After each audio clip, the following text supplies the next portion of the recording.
With already about 30 festivals in the city area, Fort Wayne is adding a brand new one to their schedule this year.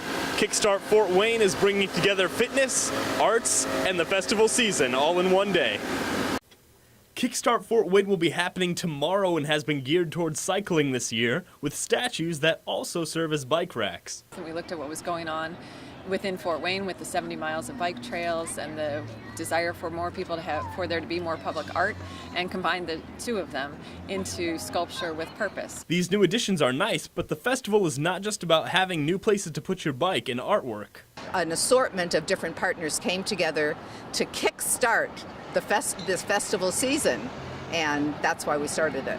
With more festivals, the city is bringing in more money. So with 30 festivals, we estimate about 1 million people visit and participate in festivals over the season, and that brings in a lot of money, somewhere between $20 and $30 million.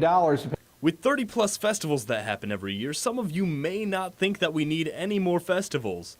But I talked to a few people that would love to disagree. We have a lot of festivals and they're really cool and I like a lot of them. I would say we need more. I think it sounds like a great idea. They're fun. Now we do have a lot of festivals, but what's wrong with a little extra food and music? For Wayne Channel 15, I'm Travis Robinson.